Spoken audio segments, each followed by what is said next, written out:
Kemi mbledhur këtu në ditën e 5 të javës integritetit, një platformë e themeluar nga agjencia në bashkëpunim me shoqërinë civile për të fuqizuar dialogun e hapur për integritet.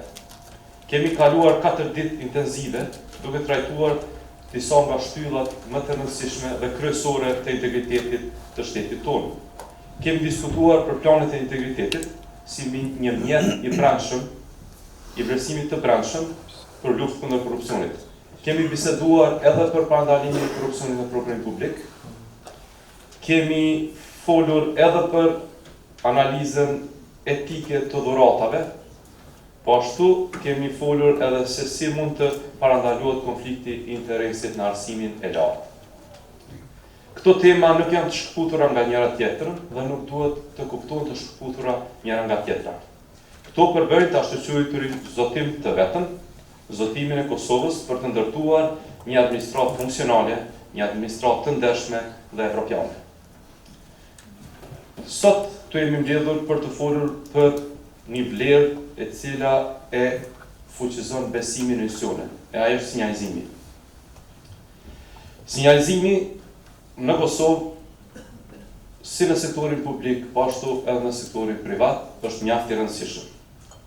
Nëse dëshirojmë që shpejt të shkojmë dhe procesin e integrimit, parandalimi i korrupsionit gjithmonë është në krye të agjendës. Pse? Sepse vetë Bashkimi Evropian bazohet në vlera të përbashkëta, në besim, në transparencë, në sundim të ligjit, ndërsa sinjalizimi është mbrojtës praktik i gjitha këtyre të trija. Sinjalizuesi, siç ne e quajmë edhe si qytetari shembull, nuk është thjesht një detektiv, nuk është një hetues. Ai është një dëshmitar i kurajshëm që shfryzon të drejtën ligjore për të mbrojtur interesin e përgjithshëm, interesin kolektiv. Akti i tij nuk është tradhti i institucionit, por është akti më i lartë i besnikërisë ndaj detyrës të cila i është besuar atij. Është besnikëri ndaj detyrës, është besnikëri ndaj ligjit, është besnikëri ndaj qytetarëve të Republikës së Kosovës. Ai është alarmi që na mbron gjithë neve. Për sa i përket sinjalizimit, ka një rëndësi të dyfishtë, si në sektorin publik, ashtu në privat. Shumë shpesh fokusi bie te abuzimet në sektorin publik, por duhet të jemi të qartë. Integriteti është i pandashëm.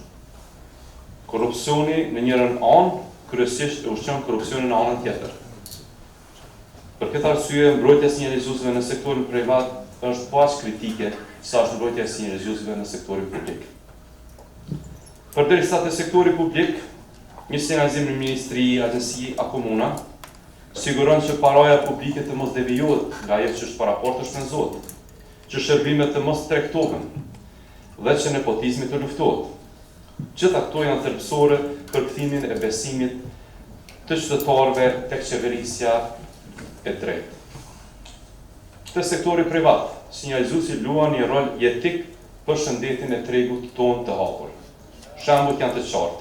Një punonjës që sinjalizon falsifikimin e produkteve ushqimore, apo shkeljen e sigurisë në ndërtim, apo mospagesën e tatimeve, ndikon direkt në jetën dhe në shëndetin tonë. Skemat e shmangës nga detyrimet që mbrojnë konkurrencën e ndershme na ndikon të gjithë neve dhe të bërin biznes në mënyrë të ndershme. Një ekonomist në një kompani që flet për keq menaxhim apo pastrim parash, ndihmon në ruajtjen e stabilitetit financiar të vendit, stabilitet i cili na prek të gjithë neve pa marrë parasysh a jemi në sektorin publik apo në sektorin privat. Duke mbrojtur sinjalizuesit në sektorin privat, ne do të mbrojmë edhe klimën e investimeve, standardet ndërkombëtare të bërit biznes dhe në fund ekonominë e Republikës tonë. Përgjegjësia është kolektive.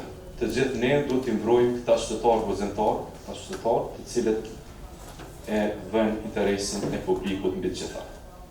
Ne si shtet kemi një detyrim ligjor dhe moral të sigurojmë që kur dikush merr guzim të flas, ai duhet të jetë plotësisht i mbrojtur. Ligji ynë është një mburojë e pathyeshme kundër hakmarrjes, diskriminimit dhe friksimit. Këtë që them nuk është diskutim vetëm për APK. kjo është një përgjegjësi e përbashkët edhe jona, edhe prokurisë, edhe gjyqësorit, edhe shoqërisë civile, edhe sektorit privat, edhe mediave. Le shfrytëzojmë këtë panel me specialistët nga Inspektorati i Punës, nga kryetari i Odës Ekonomike, nga shoqëria civile, nga ekspertët e agjencisë, për të shkëmbyer praktikat më të mira për sa i përket trajtimit të rastës së sinjalizimit dhe mbrojtjes së sinjalizuesve.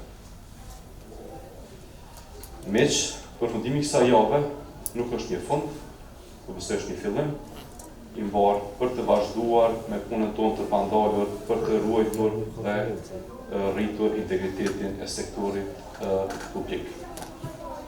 Është një kulturë e cila jo vetëm për një javë, por në vazhdueshme duhet të kultivohet nga gjithë ne, një kulturë e përgjegjësisë dhe punës me etikë.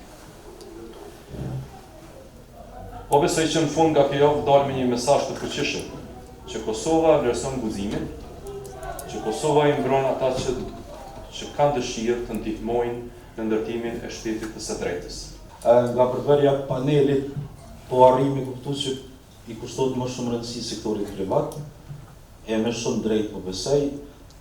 Para se të përgjigjëm në pyetje, unë kisha dashur me përmbledh sektorin publik kështu me aktivitetet mira që kemi realizuar. Kemi filluar vjet e kemi vazhduar si vjet gjitha këto aktivitete, kemi pas raste më shumë se vitet e kaluara.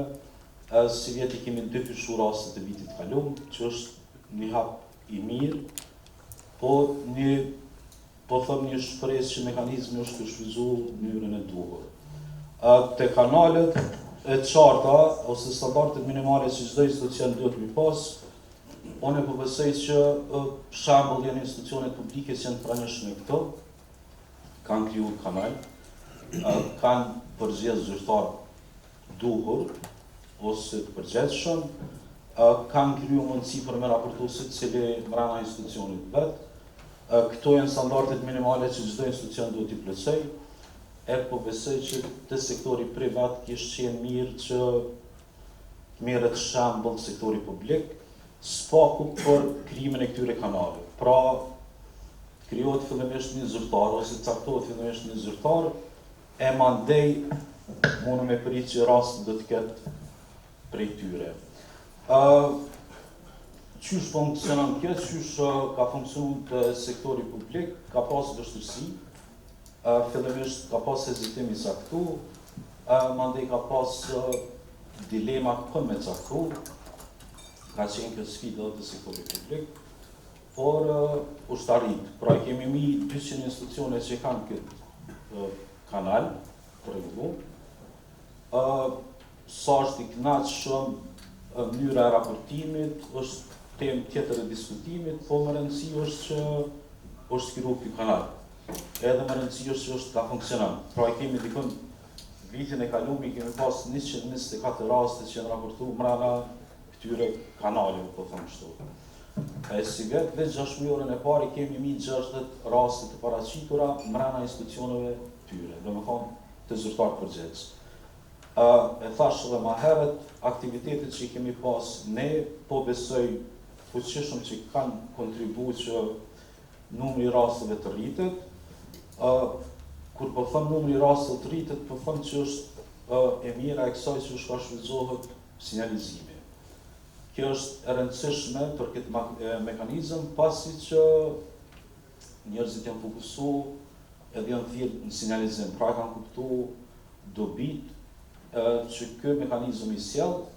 Përveç kësaj, aktivitetet vetësuese janë rrit, prej neve kam pas kërkesa gjitha zyrtarë këto, për me marrë një aktivitet brenda institucionit tyre, janë përgjigj pozitivisht 70 institucione që ka qenë për neve shumë e mirë se ardhur, pasi që fillimisht ka qenë vetë dilemë të vetë zyrtarë të përgjegjës që janë caktuar puna e sinjalizimit.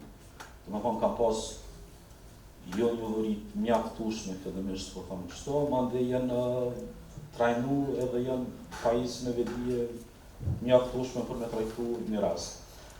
Mandej secili zyrtar përgjegjës, këto që janë pranishëm, por edhe të tjerë kanë marrë një aktivitet mbrana.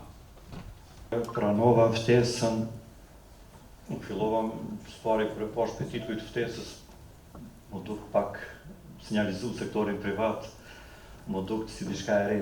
Në fakt që as brenda odës ekonomike me bizneset nuk kemi pas mundësi që ta trajtojmë këtë temë. Për këtë arsye me plot kënaqësi edhe thash po do të marr pjesë, edhe siç e vërtetuan dy paraportësit e mi, është diçka e re në sektorin privat. Puna e sinjalizues është diçka e re në sektorin privat, mirë po që do të me mirë kuptu, për shkak se jemi një shtet në zhvillim e sipër të bizneset, në zhvillim e sipër të riorganizimit të bizneseve, dhe Odha ekonomike si institucioni më i vjetër që këtë vit festojmë edhe 64 vjetorin e themelimit të Odhës ekonomike, institucioni më i vjetër në Republikën e Kosovës, gjithmonë ka qenë në krah të bizneseve në mbështetjet e tyre për t'i plotësu standardet, për të kriju një konkurrencë të drejtë, për t'i formalizu bizneset. Kjo nuk do t'ishte arrit dhe nuk do t'arrihet edhe pa punën e sinjalizuesve, qoftë në sektorin publik, qoftë në sektorin privat. Ju e dini që biznesi çdo ditë baza ditore ka punë në sektorin publik. Dhe një institucion publik me integritet është baza e një konkurrence të drejtë, është baza e motivimit të arritjes së investitorëve të huaj në vendin tonë. Për këtë arsye, unë jam shumë i lumtur që po dëgjoj që sektori publik ka avancuar shumë. Këtë përvojë kam edhe nga ekspozitat e mia publike që i kam pas, po ka ardhur koha që edhe në sektorin privat. Këto jam duke vrejt që kjo frymë është duke ardhur dhe unë besoj shumë që së bashku edhe me agjencionin e juaj do ta arrijmë që ta informojmë, t'ju tregojmë bizneseve, sektorit privat, se sa shumë vlerë ka themelimi i sinjalizuesve në sektorin privat, se është në të mirën e kompanisë. E dyta, pse pe vrej që është duke ardhur kjo kohë, shumë bizneset tona kanë avancuar shumë. Dhe sot eksportojnë madhra në vendet e Bashkimit Evropian.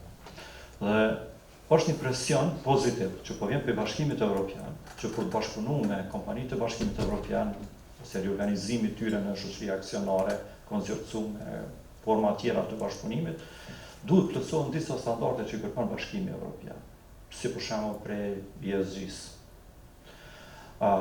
Dhe këtu hyn tani edhe çështja e mbrojtjes së sinjalizuesve privat në sektorin tonë privat. Ne si Odhë ekonomike jemi edhe antar të Eurochambers, odhave të Bashkimit Evropian, jemi pjesë e odhave ndërkombëtare, jemi antar i plot me të drejtat të plota dhe kemi shumë trajnime të përbashkëta që i majmi për luftimin e korrupsionit dhe për krijimin e një konkurrence të ndershme.